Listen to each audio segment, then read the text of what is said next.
Welcome to Hood Champion Boxing and Sports. In boxing, you find a way to win or you find a way to lose. Pretty interesting what's going on just in every weight division, right? When I get time, I am going to make a video about every weight division because I really feel what Crawford and Spence, what they did by not, coming together to make the undisputed bout, I think that's really pissed off the sanctioning bodies. But nonetheless, we're going to see how things materialize in these weight divisions. We're going to see the fights that are being made. We're going to see what's being mandated. And we're going to see what makes sense. But my question is, when I sit here and look out at the light heavyweights, makes me wonder, with BIVOL and BETERBIEV, right? The Russians, and look, Russia has the light heavyweight division on lock. I don't care what anyone says. When I think of BIVOL and I think of BETERBIEV, I'm just not sure who's going to be able to beat those guys. Now, Yarde has an opportunity to go out there and represent the UK this weekend. But the question really is, right, can the UK knock off the Russians? And that's the question. So Yarde gets an opportunity. Now, I'm going to be honest with you. When I initially looked at this, I need to make a correction on something while I'm talking to y'all, okay? And it should update here. Let me make a correction while I'm talking to you guys, and it should adjust while I'm talking to you. Let me see, because I just saw something and I want to see if it makes the correction. All right, let me jump back in here. Okay, let me put the image back in here. Let me see if I can bring it back on here now. There it is. Okay, right. I put, can the UK knock off the Russians? So I had to make that correction. Okay? But anyway, back to business. Yarde has an opportunity. And initially, when I thought about Yarde fighting BETERBIEV, I was like, nah, I'm not sure Yarde is going to be able to have enough to come in here and clip BETERBIEV, who has the WBO, IBF, and the WBC, right? This man's 18-0. And a whole bunch of knockouts. When you have someone who hits hard like that with an expanded amateur background, it's kind of hard to go against him, especially when you take a look at Yarde 23-2, right? And the fact that Yarde has been hurt, has been knocked out by a jab. But he's recovered and he's showing promise and he's working hard. His back is against the wall. He's going to have to go all out, and I think he will. But I no longer feel that Yarde deserves to be a huge underdog. What I realize, right, because this fight, this isn't a Wilder fight, a Fury fight, an AJ fight. This isn't Spence, Crawford, those guys fighting, right? But these are guys with big names and who can have a very big impact depending on who wins and the fact that what they can go into, which could be an undisputed bout. Of course, they got to fight Caleb Smith first, right? Because he's a WBC mandatory. And Mauricio Suleiman is blocking the undisputed bout as the next fight for whoever comes out winner. And either BETERBIEV continues being the unified or Yarde becomes the unified, right? But we know the WBC is blocking that. But the bottom line is, it's a pretty big fight. But when I look at BETERBIEV, and the fact that this man's hands are made out of some special kind of rock, I said, there's no way in the world Yarde has a chance. But when people know there's a big fight coming up, guys start doing a little research. Somebody composed a video, and it shows BETERBIEV getting hurt and knocked down by punches that just didn't look like they should be able to do that kind of damage. Now, after watching that, I watched some of his fights. I've seen most of them. I haven't seen them all, but I watched about 6 or 7 of his fights. And I said, you know what? BETERBIEV is built differently, but he can be hurt. But you have to want to take the risk to go into that whole, what do they call that, man? The line of fire. And you're going to have to try to catch him. But if Yarde catches BETERBIEV, fight could be very interesting. Because Yarde has the speed, the athleticism, and the power to pull off the upset. The thing is, it's not going to take one shot to stop a guy like BETERBIEV. It's going to have to be combination, punches and bunches, sitting down, holding the ground, hard shots, then try to get out of there. But it's not that easy when you're dealing with a guy like BETERBIEV and his expanded amateur background and all of his experience and the power he has in his hands.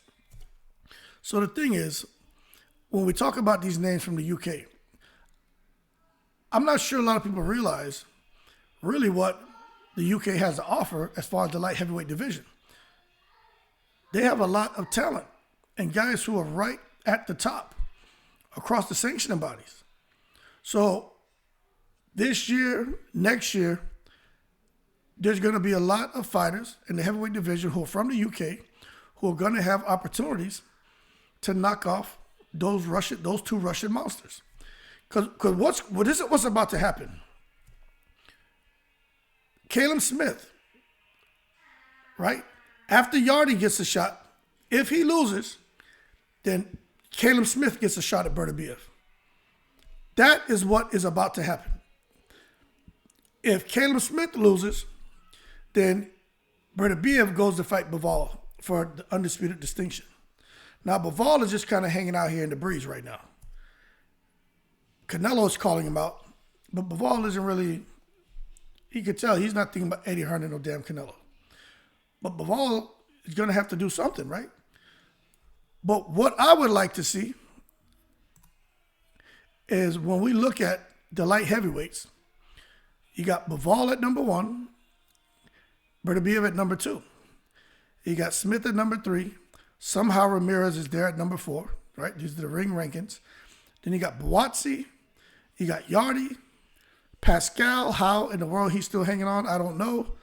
And then you got Richards.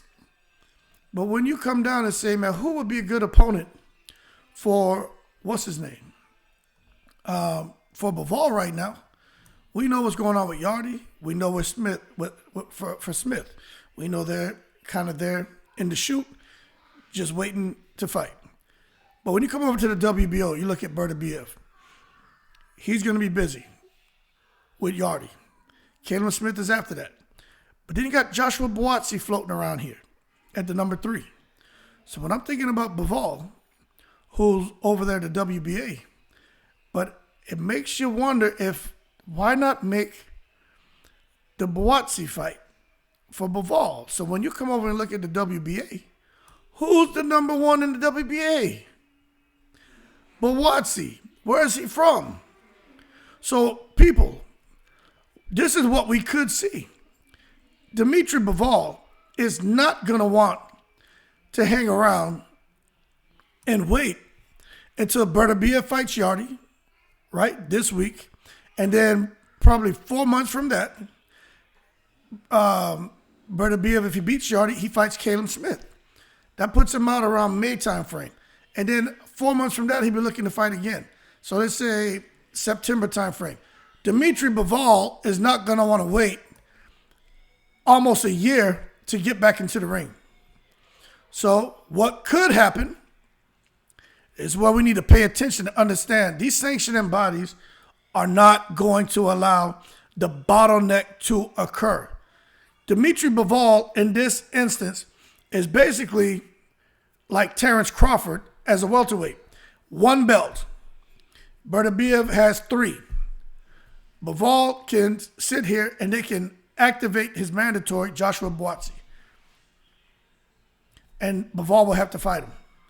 Because that would be a good fight for him to fight Buatsi, see who wins, if the UK can knock off the Russian, and then that guy would have gotten some rust off him and be ready to fight later this year against the winner of BETERBIEV and Caleb Smith. If BETERBIEV is able to beat Yarde, and then he goes into Caleb Smith. And if he beats Caleb Smith. That really is how this is shaping up. But when you just come back over here to the WBO and you look at the names underneath there, Yarde, Smith, and Buatsi, all three from the UK. Guys are holding very good positions. Then after that is John Pascal. John Pascal could very well find himself in position for another shot at a title. A lot of people aren't going to agree with that, but it is what it is. But to be honest with you, I'm not sure how he's still floating around. Joe Smith Jr. is after that. Kind of understand his position. He did lose a BETERBIEV. Joe Smith Jr. has done a lot for himself, being a guy coming around a little bit later in life, picking up boxing. He's made some noise as a light heavyweight. But at the end of the day, Joe Smith Jr., number 5, not too sure many people want to see him back in the ring, especially after he got knocked out the way he did against BETERBIEV. Then number 6, 7 is Andre Dirrell. He's so inactive, I don't even see how he's still that high up in the rankings. Uz Kadagi, he's kind of lost a little bit of steam, taking some losses. He was a beast when he fought Andre Dirrell, but he's taking some losses, so he still has to rebuild. Then you got these other names on here, and look, down at 11 and 12, you got Rocky Fielding, you got Dan Azeez. You come over to the IBF, again, Yarde, number 3, he's fighting. If he loses, he falls off. But then taking a look at the landscape, Pascal is there. But then 9 and 10, you got Azeez, you got Caleb Smith. And Caleb Smith's already in line because you come over to the WBC, Caleb Smith's the mandatory. WBC, Suleiman, he's not playing. Then after that, again, you got Buatsi, who's in a good position, but he's the number 1 in the WBA. Let me slide this over for you. Then under that, you got Yarde, who's already fighting. Joe Smith Jr., then look, another UK name, Dan Azeez. Then when you come on down, some of these names y'all may not know. I'll be honest with you, some of them, I don't even know who they are. But Craig Richards is another name that's floating around as well. He's a guy out the UK. Then you come on over and look at the WBA. BIVOL, this is the one where BIVOL really doesn't have anything mapped out yet. You see, BETERBIEV, he's mapped out. He fights Yarde, he wins, he fights Smith. He wins, he fights BIVOL. Now the thing is, BIVOL, if they make Buatsi the mandatory, BIVOL and Buatsi have to scrap.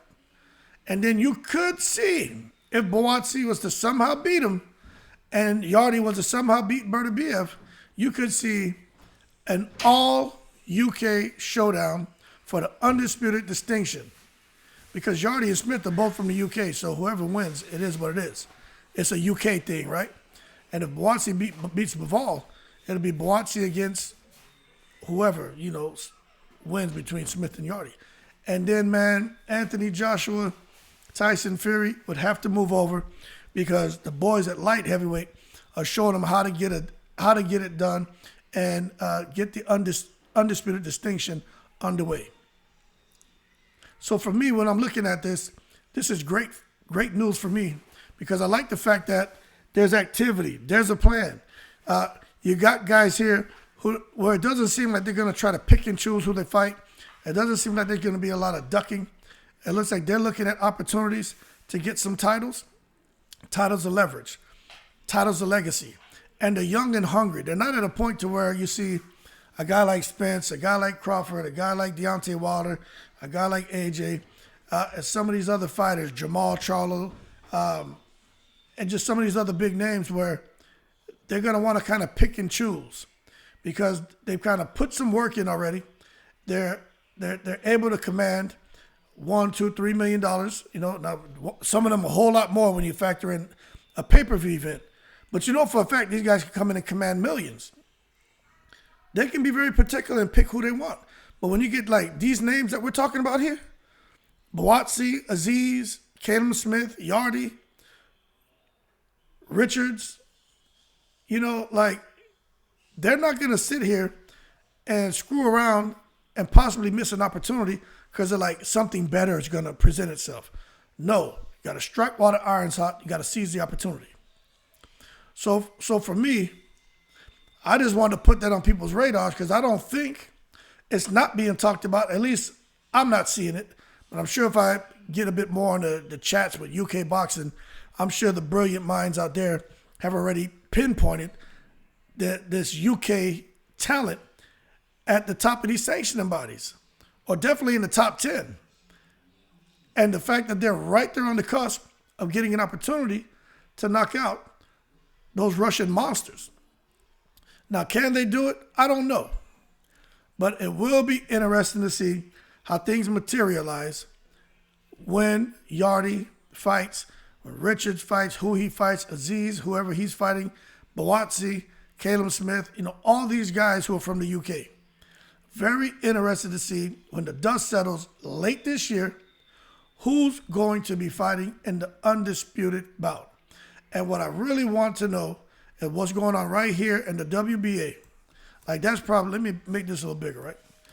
The WBA, to me, like I said, BIVOL is the Terrence Crawford of the light heavyweight division. He has one belt. He doesn't really have many options. The only thing you keep hearing being spoken about BIVOL is trying to fight an undisputed distinction, or Eddie Hearn trying to push Canelo at 168 on Dimitri, and Dimitri's not trying to hear it.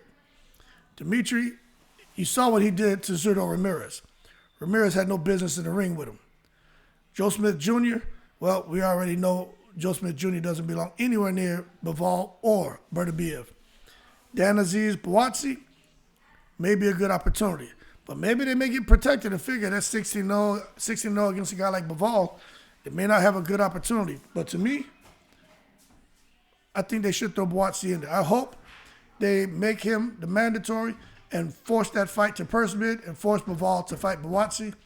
And then maybe later this year, depending on how that fight goes, maybe he comes and fights Canelo. Then later he fights, if he still wins, if he fights Canelo, it'll be at 168. He'll if he beats Buatsi, he'll retain his belt. But then at the end of the year, he can get in the ring for the undisputed distinction. Whatever who wins that whole round robin that's going to take place between BETERBIEV, Yarde, Smith, and, whatever's going on. But that being said, y'all keep cool. I just wanted to bring that to your attention. Let's start looking outside the welterweights. Let's start looking at what's going on in the welterweights. I took a look at the cruiserweights. Nothing really interests me there. I find it hard doing a video on the cruiserweights because it's such a division to me, it's just kind of dry. But these guys right here at 175, very interesting. 168, very, very interesting. 160, seeing what Jamel decides to do, could become even more interesting. 154, hey, guys, Danny Garcia's there, Spence may go there, Crawford may go there. They got some killers at 160. Good fights to be made. 147, we already know the deal on 147. 140, crazy division. 135, all eyes on 135 right now with Haney, Frank Martin, Tank, Shakir Stevenson. Okay? And when you get below that, there's some good fights to be made, 130, and you start bubbling all the way down, 118, whatever. But I'm just telling y'all, start paying attention to what's going on. We're going to see some interesting things happening with these UK fighters and these Russians, and trying to get these UK fighters in position to get into some eliminators so they can get an opportunity to win a belt or belts so they can bring that back to the UK. And I think that's a good thing. I'm looking forward to it. Y'all keep cool. More to come on the light heavyweight division. Yarde and BETERBIEV get it on this weekend. I give Yarde a chance. Not saying he's going to win, but I give him a chance because BETERBIEV can be knocked down. He can be hurt. Can Yarde do it? And Yarde can be hurt too. So it's just a matter of who gets himself in the best shape and who's going to have the will to win and find a way to win. Because whoever loses, they lose their right to complain, in my opinion, because the fight is won in the gym and in the training. And we'll see just who is really put in the work, and because it should show up in the ring. That being said, y'all keep cool. Shout out to the veterans, all 7 continents. As always, in the breeze.